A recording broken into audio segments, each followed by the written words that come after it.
Vamos lá, cara. Não é exatamente o tipo de vídeo que eu gosto de gravar. Não gosto de trazer notícia, eu gosto de trazer análise, eu gosto de trazer coisas interessantes. E meu canal não é muito de responder a pessoas que não me perguntaram nada, né?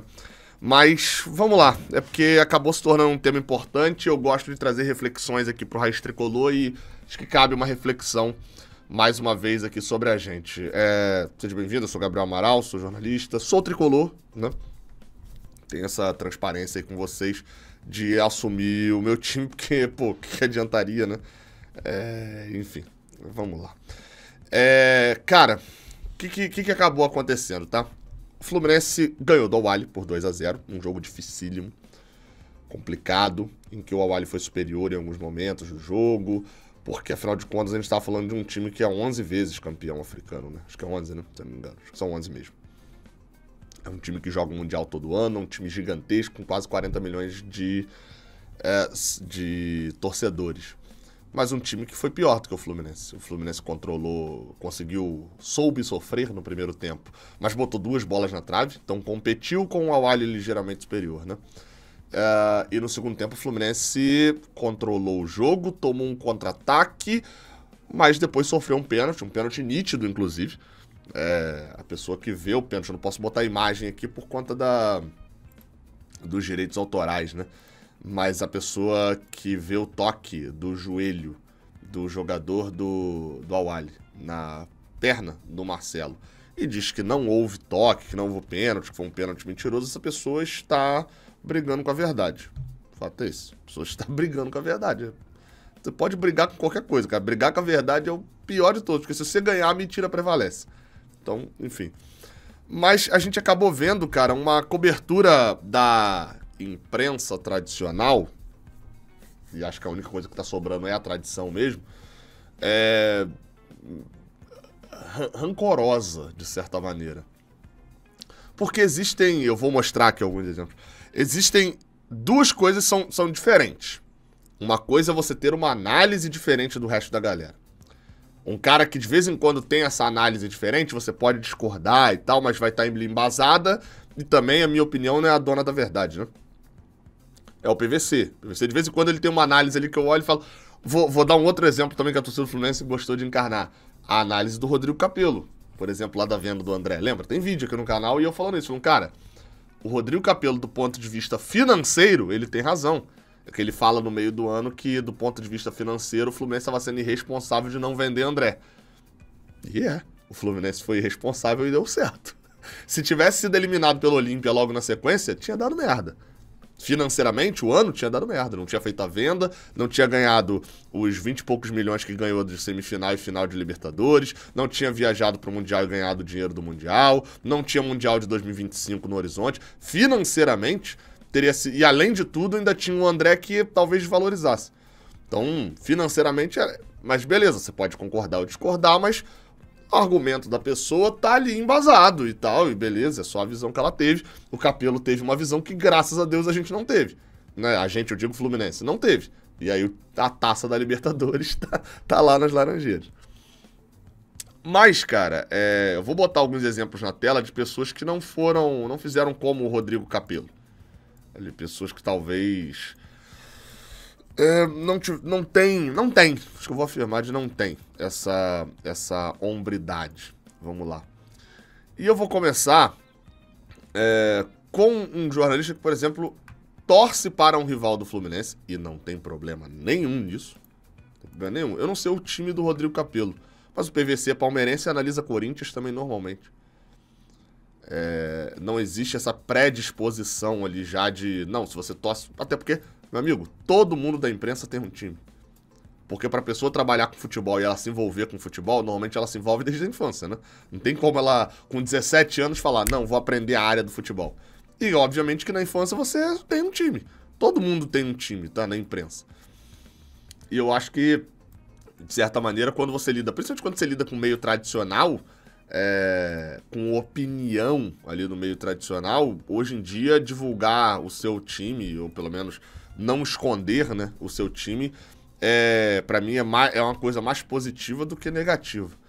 Mas o Mauro César Pereira, que é um jornalista que, inclusive, eu acho que analisa muito bem futebol, analisava, pelo menos, quando eu acompanhava mais na ESPN, até porque hoje em dia ele faz o canal dele, que é um canal sobre Flamengo, e eu não vou acompanhar, né? Não faz sentido eu acompanhar. Mas, pô, tinha umas análises muito boas, uma leitura de jogo muito boa, mas no cartão verde da Cultura, em São Paulo, acho que é a TV Cultura em São Paulo, fala esse tipo de coisa aqui sobre o Fluminense.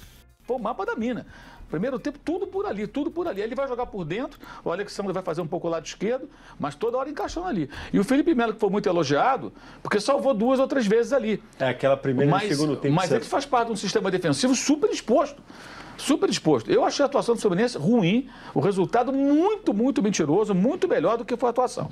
E a pior que a atuação do Fluminense foi uma transmissão que parecia a TV Flu, né? Pelo amor de Deus. Meu Deus do céu. Vamos lá, são muitas coisas aqui. Então vamos por partes. Mapa da mina. Aqui ele tava falando sobre o Marcelo. Primeiro tempo, tudo por ali, tudo por ali. Ele vai jogar por dentro, o Alexandre vai fazer um pouco o lado esquerdo, mas toda hora encaixando ali. Vamos lá, primeiro ponto, né? O lado esquerdo é o mapa da mina do Fluminense. Vou falar o quê? Não é? Todo mundo sabe. A torcida do Fluminense estava desesperada vendo o Percital, o Rani, passando pelo lado direito contra o Ali e pensando, meu Deus, Marcelo, Felipe Melo por ali, isso vai dar merda e tal. Porque a gente sabe, e é alguma coisa que eu já falei aqui há um tempão, o Fluminense não tem grana pra ter o Marcelo jovem. O Marcelo jovem, clube brasileiro nenhum tem, né? A verdade é essa, né? Um dos melhores laterais esquerdos da história, acho que clube nenhum tem, não. Mas o Fluminense não tem a grana pra ter um Marcelo jovem ou pra ter um lateral esquerdo que seja bom, qualidade e ainda tem o vigor físico. Esse cara tá na Europa, esse cara tá... É o Ayrton Lucas que o Flamengo tem um grana bizarra pra poder trazer, por exemplo, citando um rival. É o Piquerez que o Palmeiras tá lá mantendo. O Fluminense não tem essa grana. Se o Fluminense tivesse lateral, sabe o que vai acontecer com ele? Vai acontecer igual o André, vai ter que ser vendido pro Fluminense ganhar dinheiro. Então o Fluminense tem que perder em uma das coisas. Antigamente perdia em qualidade. Tinha uns caras que corriam pra caramba e eram horríveis. Hoje em dia melhorou um pouco. Tem uma qualidade absurda do Marcelo, mas tem o problema ali da marcação. E é uma coisa estruturada, o time é estruturado para isso. Então acaba sendo uma análise mais de quem não acompanha ali. O Fluminense tem esse problema há muito tempo, tomou alguns gols por ali, inclusive o gol da final da Libertadores também é por ali, mas o que resolve o jogo é isso também. O que resolve o jogo é o Marcelo no campo ofensivo dominando uma bola difícil, dando uma caneta e sofrendo um pênalti.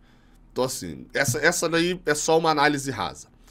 Mas quando ele bota falando que o Alexander vai fazer por ali...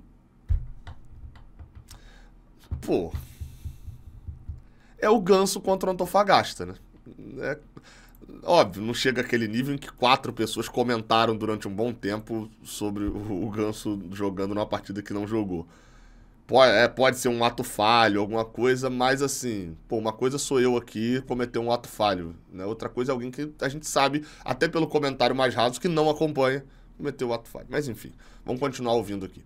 E o Felipe Melo, que foi muito elogiado, porque salvou 2 ou 3 vezes ali. Aquela primeira no segundo tempo. Mas ele faz parte de um sistema defensivo super exposto. Sobre o Felipe Melo. O Felipe Melo foi muito elogiado, por quê? 2 pontos. Salvou 2 ou 3 bolas ali, sim, recuperações excepcionais, mas faz parte de um sistema defensivo muito exposto. Então merece ser mais elogiado ainda, né? Porque zagueiro bom é zagueiro seguro. Zagueiro bom é zagueiro protegido. Se o Felipe Melo for, então... vamos criticar o Felipe Melo, porque ele joga no sistema defensivo exposto. E o sistema defensivo exposto não tomou gol mais uma vez, né? Super exposto. Eu achei a atuação do Fluminense ruim. O resultado... Ele tem todo o direito de achar a atuação do Fluminense ruim. Isso é a análise, né? Muito, muito mentiroso. O que é um resultado muito, muito mentiroso? Era pra o Ali ganhar o jogo? Tá lá, né? Muito melhor do que foi a atuação. O que é um resultado muito melhor do que a atuação? Era pra ter sido 1-0? Não, aí seria melhor. Foi um gol só a mais? Era pra ter perdido o jogo? E a pior que a atuação do Fluminense foi uma transmissão que parecia a TV Flu, né? Pelo amor de Deus. E aqui, assim, é a indignação seletiva. É o que eu falo de quando você tem um time e você admite. Eu posso vir pra cá e reclamar de uma transmissão Fla-Flu, porque eu me coloco e falar, olha, a transmissão do Fla-Flu foi ridícula porque era TV Fla. Porque eu me coloco na posição de estar do lado do Fluminense e as pessoas sabem que, tipo assim, eu não tenho que vir pra cá pra poder falar, olha a injustiça que fizeram com o Flamengo, hein, e tal. Porque eu tô falando de Fluminense aqui. Se o Mauro César tá com a camisa do Flamengo nesse momento aí, a reclamação dele tinha razão. A partir do momento que ele tá ali como jornalista e não como Flamengo, ele devia ter comentários reclamando da transmissão do jogo do Flamengo em 2019, do jogo do Flamengo em 2022, da narração de avião decolando. Devia ter reclamação dele de todas essas transmissões. Quando não tem, aí ele se coloca na pior dos cenários, que é o cenário do clubista, porque só faz a reclamação que o flamenguista faria, mas pagando de isento. E aí fica ridículo. Mas mais ridículo do que isso, ou mais preocupante, diria eu, foi o que fez o Júlio Gomes. E a gente entra numa seara muito complicada aqui agora. Eu vou passar o vídeo e depois a gente vem com os comentários, beleza? Esse aqui é um programa do UOL, chamado UOL News Sport, passa de manhã. E o comentário do Júlio Gomes é esse daí. Tem uma coisa que a gente pode julgar, né? Quando ele comemora gol fazendo alusão a um traficante carioca. Então, a isso a gente pode falar. E por que é preocupante isso aqui? Ele tá falando do John Kennedy. Então, realmente o John Kennedy, ele é tratado como um milagre dentro do Fluminense. Vamos lá. A primeira coisa sobre isso daqui é o seguinte, o UOL Sport, logo depois, porque eu vi esse corte no Twitter e falaram que ele tinha falado opiniões muito piores ali ainda. Eu fui procurar a live no YouTube, achei a live tava finalizando, e aí eu dei o pause, porque eu tava gravando o GE na hora, e, enfim, na hora que fui dar o play de novo, eles tiraram a live do ar. Primeira coisa, assim, que a gente fica é não falar... O jornalismo é não falar o que não pode provar, mas eu vou entrar nisso daqui a pouco. O primeiro passo é você falar do que você não sabe. O Júlio Gomes tá fazendo um comentário porque ele tá achando que ele tá super arrasando. Super arrasando, assim. E ele não sabe a comemoração do John Kennedy. Porque quando ele fala da questão da comemoração em alusão a um traficante, ele tá falando da tropa do urso. Existe, de fato, no Rio de Janeiro. Cara, isso aí é qualquer coisa, você botar, escrever no Google Tropa do Urso, vai aparecer um traficante que tem o apelido de Urso, do Comando Vermelho, enfim. Só que você não tem ali, assim, pra eu vir aqui como jornalista, mais uma vez, se for o Júlio Gomes, acho que ele nem é flamenguista, mas ele deve torcer pra algum time que também não é o Palmeiras também, não. Já vou te explicar o porquê. Ou deve ser flamenguista também, sei lá. Ele não tá ali como torcedor, ele tá ali como jornalista. E aí, não tem pra você como jornalista e falar um negócio desse, que tipo, a comemoração dele é em alusão a um traficante, você tem que ter muita certeza e muita prova, cara. Porque a única versão oficial que se tem disso é de uma matéria que foi feita... Agora, pior que foi uma entrevista que ele deu. Eu só achei no Netflix, mas tem isso no Portal Terra também e tal, tem um monte de site. Mas eu achei que no Netflix, e é uma entrevista que ele deu que ele falavam depois... que é depois do 3-1 sobre o Flamengo. Né, ele deu ali a entrevista com aqueles 2 gols e tal.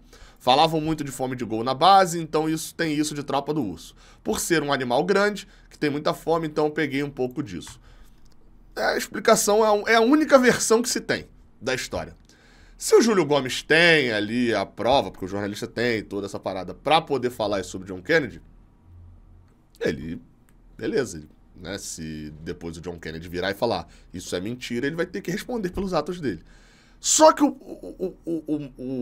dos absurdos dessa história é que, eu vou rodar aqui de novo, ele não sabe a comemoração.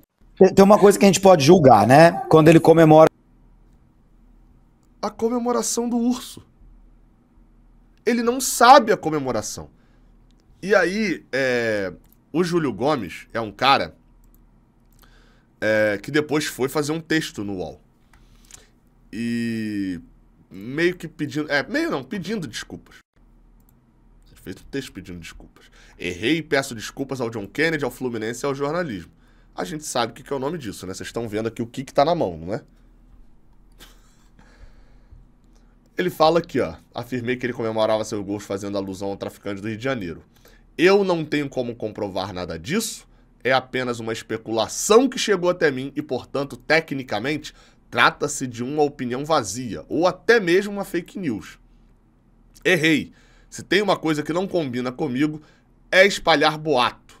O que eu falei no ar não é uma informação, é uma especulação. Eu nunca movi uma palha para ir atrás dessa história sobre o John Kennedy e confirmá-la ou não. Portanto, não cabe a um jornalista que sempre prezou pela seriedade fazer alusão ao que fiz. Ele não sabia a comemoração. Gente, essa é a galera. Aí você vai falar, pô, Gabriel, mas é o UOL, quem se importa com isso? Cacete, é um canal que vai ter, ó, eu vou abrir aqui agora. O UOL Esporte no YouTube. Tô nem falando do site não, porque esse cara tem espaço no site também. Tá aqui, ó. Tem alguma coisa que tá ao vivo agora. Não, acabou agora. O programa aqui, ó. Ah, eles voltaram o programa pro ar. Agora eu vi que eles voltaram o programa pro ar. Enfim, mas botaram a nota ali de desculpa do John Kennedy. Enfim, é um programa que dá centenas de pessoas assistindo, milhares de pessoas assistindo. Então é preocupante sim. E sobre o Júlio Gomes, vale dizer, ele fica botando aqui, o jornalismo bem feito sempre foi um grande objetivo da minha vida, detesto minha profissão achincalhada por quem mal entende qual é a função do jornalismo. E detesto ver minha profissão achincalhada por quem faz jornalismo mal feito, jornalismo de desinformação.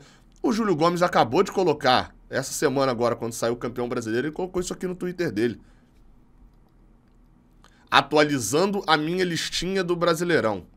De títulos do Brasileirão. Ela é assim, Flamengo 8, Palmeiras 8. Eu não vou nem entrar aqui na conta dele, da questão do Brasileirão pra trás, do Fluminense T3, da Taça de Prata, não sei o quê. Eu vou pular essa parte agora. Tô te dando uma colher de chá, Júlio Gomes. O Flamengo não tem 8 títulos. Isso é desinformação. Se você fala que preza pela informação, você não preza. Você não preza. Isso é desinformação. O Superior Tribunal Federal já definiu que o Flamengo não é campeão brasileiro de 1987. E se você falar algo contrário a isso, você está espalhando desinformação. Porque a informação tem que ser passada certa. E a informação diz que o Flamengo tem 7. E aí você está espalhando. Ou seja, é um costume teu, pô. É um costume teu. E você faz isso todos os anos. Então assim, você não tem que ser demagogo, errei, não sei o quê. Não.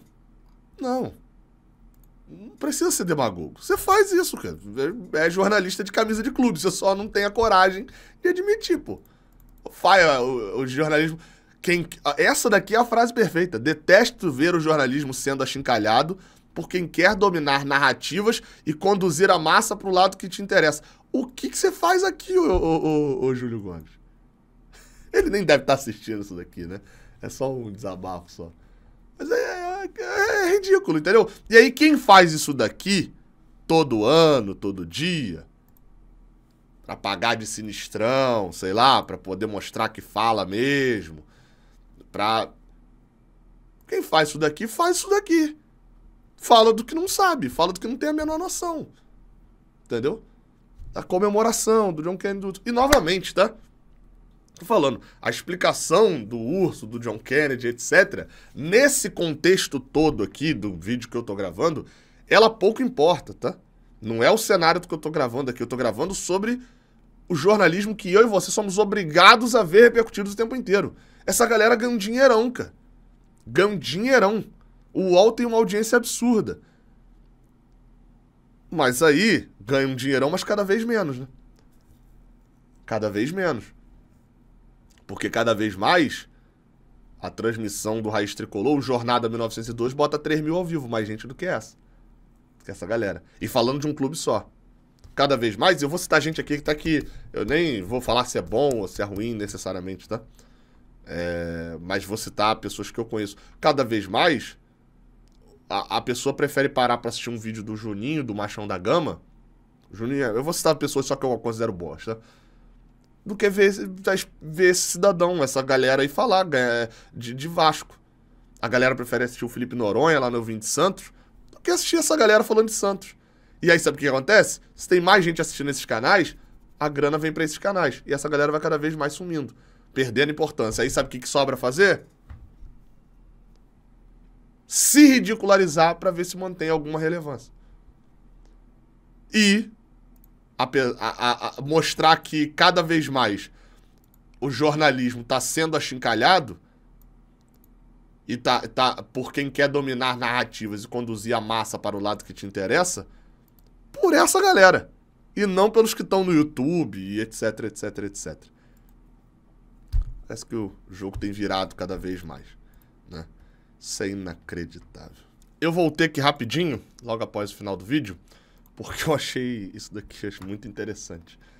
O Júlio Gomes fez um vídeo há um tempo atrás sobre uma intimidação ao Flazoeiro, que o Flazoeiro sofreu lá na Arena da Baixada. O Flazoeiro é o maior canal de YouTube do Flamengo. Faz cobertura, enfim, normalmente ali aparece gritando e tal, na parte da imprensa, mas nesse dia, quando o Atlético Paranaense ele não tava. E aí, dentro do texto, enfim, ele versa aqui, né, dentro do texto. É um texto do Napoleão de Almeida, enfim, e que ele bota aqui o espaço dele também na coluna. E basicamente o texto falando sobre isso aqui, ó. Mantenho aqui incômodo com influenciadores e comunicadores com pouquíssima noção de práticas jornalísticas. É até curioso, né? E aqui, enfim, era um retweet dos dois personagens desse vídeo aqui, né? Do Mauro César falando, retoma o debate sobre youtubers. Falta abordar setoristas de mídia tradicional que se acham parte do clube que cobrem e torcem em rádios cujos integrantes berram e torcem na área de imprensa desde sempre. Falta abordar setoristas de mídia tradicional que se acham parte do clube que cobrem ou torcem. Sem dúvida, Mauro, são muitos debates válidos. Em especial os propagadores de desinformação, quem se aproveita de um microfone para exalar clubismo e fake news. E nem precisa estar num estúdio para isso. Fica aí, aguardando agora, isso foi em 2022, mas acho que um ano e meio depois a gente pode aguardar um texto do Júlio Gomes e uma colaboração do Mauro César fazendo autocrítica, né? Enfim, agora sim, valeu.